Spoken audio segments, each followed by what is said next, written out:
저거너트 비행선에서 검은 액체가 쏟아질 때 마치 DNA 나선 가닥처럼 보이는데요. 프로메테우스 오프닝에도 나왔듯 검은 액체가 DNA를 분해하기 때문에 이런 이스터에그를 살짝 넣은 것 같습니다. 영화는 프로메테우스와 에일리언 중간에 있기 때문에 디자인도 그렇게 컨셉을 잡았는데요. 공간을 프로메테우스보다 좀 축소해서 서스펜스를 추구한 것이죠. 그래서 복도는 더 작아지고 어두워졌으며 여기에 폐소공포증을 극대화하기 위해 좁은 실내를 아나모픽 렌즈로 촬영했습니다. 전작에서도 여기서도 엔지니어의 거대한 머리 조각상이 나오는데요. 엔지니어들이 이걸 만든 이유는 대체 무엇일까요? 설정상 이것은 선대 엔지니어들의 업적을 기리기 위한 것이라고 합니다. 생명을 창조하는 그들의 행위 말이죠. 프로메테우스에서 볼 수 있는 앰플방에 있는 조각상도 그런 맥락일 듯한데요. 커버넌트에 나오는 이 모여있는 머리 조각상들은 홀 오브 헤즈라 불리며 엔지니어들이 그들의 행성에서 역사를 저장하던 장소에 무게감, 신성함을 위해 이런 상을 배치한 것입니다. 감독도 머리 조각상이 나오는 장소는 대성당의 이미지를 참고해서 디자인하였죠. 영화엔 또 다른 인상적인 머리가 등장하는데요. 바로 주인공 다니엘스의 머리입니다. 리플리를 의식한 듯한 헤어컷이지만 그보단 좀 짧고 뭔가 개인적으로 좀 웃긴데요. 이는 캐서린 워터스턴의 아이디어였고 신비한 동물사전 당시 함께 촬영했던 지금은 이름을 거론하기 좀처럼 꺼려지는 그 녀석 에즈라 밀러의 가발에서 나온 것입니다. 캐서린 워터스턴이 신동사에서 그 녀석의 헤어스타일이 너무 재밌고 촬영장에서 한번 빌려 써봤는데 자기도 마음에 들고 리들리 스콧도 마음에 들어서 이렇게 설정했다고 하죠. 우리가 흔히 아는 에일리언 오리지널 시리즈에 나오는 크리처를 제노모프라고 부르고 프리퀄은 그런 제노모프의 조상격을 다룹니다. 잠시 프로메테우스부터 짚어보면 항아리방에서 튀어나오는 뱀 같은 녀석을 해머피드, 쇼 박사 뱃속에서 자란 녀석은 트릴로바이트, 이후 트릴로바이트 성체가 엔지니어를 숙주로 삼고 거기서 나온 생명체가 디컨, 이후 쇼와 데이빗은 엔지니어들의 고향으로 떠나고 LV-223 행성에 남은 디컨은 커버넌트에선 나오지 않습니다. 참고로 파이필드가 숙주가 되어 좀비 같은 모습으로 변하는데 원래 베이비 헤드라는 또 다른 크리처로 나올 뻔했지만 무슨 이유 때문인지 그냥 묻혔죠. 여튼 프로메테우스의 크리처는 여기까지 언급을 하고 에일리언 커버넌트로 넘어가면 포자를 통해 숙주의 기관지로 들어가 탄생하는 네오모프가 등장합니다. 숙주 안에 있다가 성체 상태에서 바로 태어난다는 점이 특징인데요. 수명은 단 24시간이죠. 희고 투명한 외형을 보면 전작의 디컨과 폐기됐던 베이비 헤드를 적절히 배합해서 만든 디자인이 아닌가 합니다. 네오모프의 행동은 사마귀를 참고하기도 하고 마귀 상어에서 영감을 받기도 했는데요. 마귀 상어의 특징이 먹이를 먹을 때 턱이 안에서 쑥 하고 빠져나온다는 건데 네오모프도 비슷한 특징을 보여주죠. 이후 데이빗이 실험을 통해 만들어낸 것이 바로 프로토모프입니다. 최초, 처음을 뜻하는 프로토가 접두사로 붙었으니 제노모프의 시초격으로 보면 될 것 같은데요. 사실 엔딩 크레딧에선 그냥 제노모프라고 나오기도 한데 여러 인터뷰에서 감독을 비롯해 관계자들이 프로토모프라고 구분 짓기 때문에 여기서도 편의상 프로토모프라고 하겠습니다. 우선 에일리언 오리지널 시리즈에 나오는 제노모프는 생체, 기계가 합쳐진 바이오 메커니컬한 특징이 있고 프로토모프는 그보단 좀 더 생체에 가까운 디자인에서 차이를 보이는데요. 그래서 기본적으로 HR 기거의 제노모프 디자인을 베이스로 하지만 이 작품에선 이탈리아 플로렌스의 자연사 박물관 라스페쿨라에서 발견된 인체 해부학 표본을 모티브로 하여 자연적인 면을 좀 더 살렸습니다. 이 밖에 제노모프는 주로 어둠 속에서 대상을 습격하며 지능을 쓰는 모습을 보여주지만 프로토모프는 뭐랄까 앞만 보고 급발진한다 라는 차이가 있죠. 프로토모프는 제노모프와 마찬가지로 오보모프, 페이스허거, 체스트버스터, 프로토모프 순서를 거치는데요. 단계별 진화 과정을 거치지만 성체가 되면 전투력은 네오모프보다 더 강하다라는 설정입니다. 여기서 눈여겨볼 것은 프로토모프가 작중 월터인 줄 알았던 데이빗을 공격한다는 거죠. 네오모프가 데이빗과 교감을 나눈 것과는 상반되는 지점인데요. 프리퀄에서 계속 다뤄지는 창조물 대 피조물 대립에서 데이빗도 예외가 아님을 암시하는 것입니다. 모르고 그런 거 아니냐는 입장을 원천 차단하듯 특이하게도 프로토모프의 시점샷까지 넣었죠.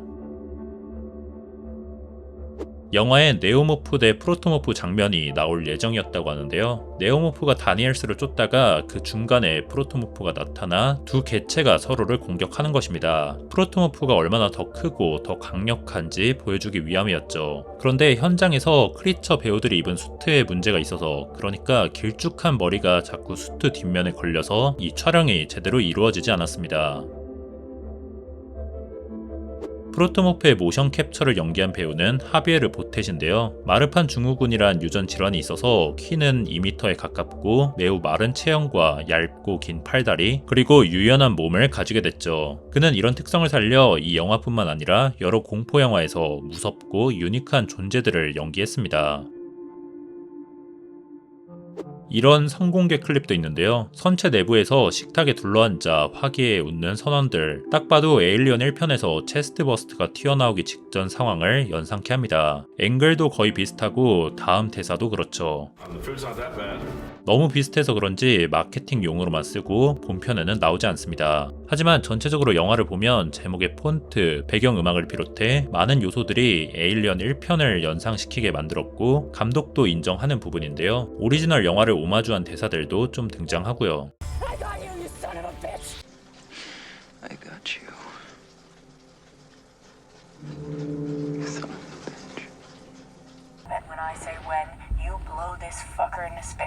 Come back up here, I'll shut the switches off and we'll blow this fucker off into space.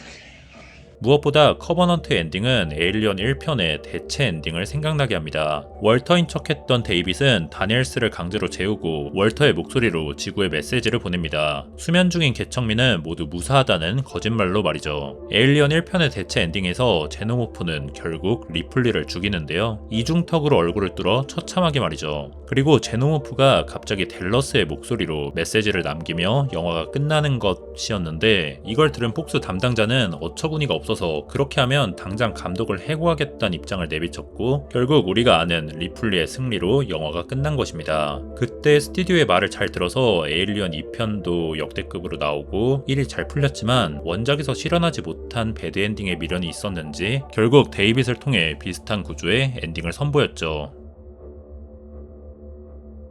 커버넌트엔 리들리 스콧의 초기작 블레이드 러너와의 유사성도 눈에 띄는데요. 안드로이드와 레플리컨트 모두 인간의 노예로 만들어진 존재이고 그들이 오프닝에서 카메라를 응시하죠. 데이빗이 월터에게 키스하고 직후 그의 목을 찌르는 장면은 블레이드 러너에서 로이 베티가 타이레를 찾아가 키스하고 목을 꺾어 죽이는 장면을 연상시킵니다. 결정적으로 둘 모두 이런 대사가 나오죠.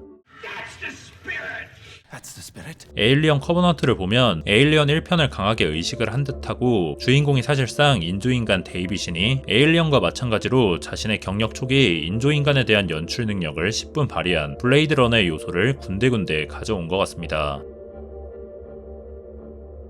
이모 M 에켓이라는 인스타 계정이 있는데요. 피드는 딸랑 하나 있는데 무슨 노래가 나옵니다. 이 계정을 거꾸로 읽으면 Take Me Home, 쇼 박사가 지구를 그리워하며 부른 그 노래죠. 영화 개봉 시기에 마케팅용으로 만든 계정입니다. 사실 각본 초안에서 쇼 박사가 전송하는 내용은 기도문이었는데 감독은 이를 진부하다 느꼈고 존 덴버의 Take Me Home Country Roads로 바꾼 것이죠. 감독이 딱히 존 덴버의 팬은 아니지만 순수함과 외로움에 초점을 맞추기 위해 선택한 노래라는데요. 대중적으로 너무나도 유명한 포크송이 좋지 않은 통신 상태와 쇼 박사의 감정과 어우러져 구슬프고 섬뜩하게 들리는 것이 인상적입니다.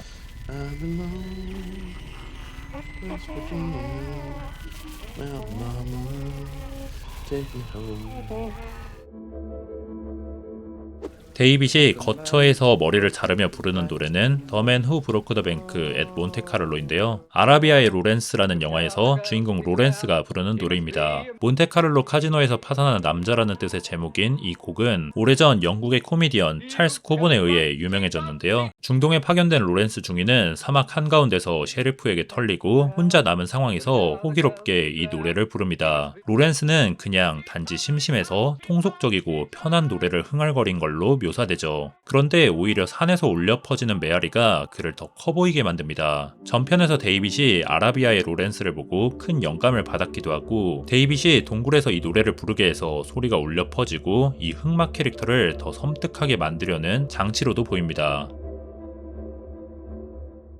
오프닝에서 웨이랜드는 데이빗에게 바그너의 곡 연주를 지시하는데요. 그러자 데이빗은 신들의 바랄라 입성을 연주하죠. 그리고 엔딩에서 데이빗이 우주선 마더에게 이 곡의 재생을 그대로 주문합니다. 웨이랜드와 나누는 오프닝 대화에서 이미 신이 되고 싶어하는 데이빗의 속내를 미리 알 수도 있고, 모든 것을 정리한 뒤 신을 자임하는 엔딩에선 자신을 그리고 이 크리처들을 위한 곡이 되기도 합니다. 미완, 완성의 대조를 한층 강화하듯 오프닝에선 웨이랜드의 말대로 피아노로만 연주를 해서 좀 아쉬운 느낌이 있다면 엔딩에선 오케스트라 버전으로 연주하면서 그 완성도를 채우는 차이가 있죠. 오프닝에선 카를로 부가티의 주교 의자가 나오는데요. 좌우의 높이가 다른 비대칭이 특징입니다. 이는 종교적 의미를 생각했을 때 높은 기둥은 창조주를 뜻하고 낮은 기둥은 피조물을 뜻하며 위계를 분명하게 나타내는 것 같습니다. 오프닝에서 웨이랜드와 데이빗처럼 말이죠. 또 여기서 벽면엔 피에로 델라 프란체스카의 그리스도의 탄생을 볼 수 있는데요. 데이빗을 그리스도에 대응시키는 듯 하지만 이어지는 대사와 장면은 이런 도식을 엎어버립니다. I am your father. Am I Perfect. your son? You are my creation.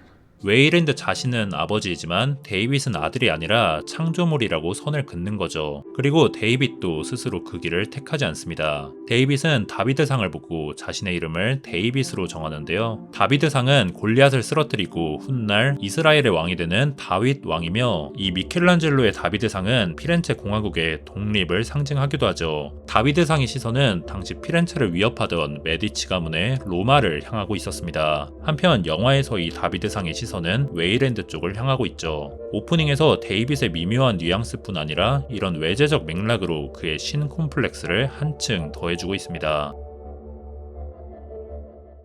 My name is Ozymandias, King of Kings. Look on my works, ye mighty, and despair. 극중 데이빗이 읊는 시는 퍼시 비시 셸리의 오지만디아스인데요. 피비 셸리는 프랑켄슈타인의 저자 메리 셸리의 남편이고, 프랑켄슈타인은 인간이 만든 크리처가 인간을 미워한다는 내용으로 프로메테우스의 주요 레퍼런스이기도 했죠. 데이빗은 이를 바이런의 작품이라 잘못 알고 있었는데요. Byron. 1818. Magnificent. 바이런은 셸리 부부와 깊은 관계에 있던 낭만주의 시인이라서 이런 오류를 범한 게 아닐까 싶습니다. 이걸 보면 전편에서 적극 차용했던 프랑켄슈타인의 요소를 커버넌트에 끌고 옴과 동시에 데이빗의 오류 가능성을 보여주어 그가 실패한 창조주임을 상기시키는 대목으로도 읽힙니다. 무엇보다 오지만디아스의 내용을 끝까지 읽어보면 데이빗의 대사처럼 창조에 대한 자만에 그치지 않습니다. 그 직후엔 시간이 지남에 따라 필연적으로 발생하는 부패를 이야기하죠. 아마 데이빗의 최후를 미리 암시하는 대목일 것입니다.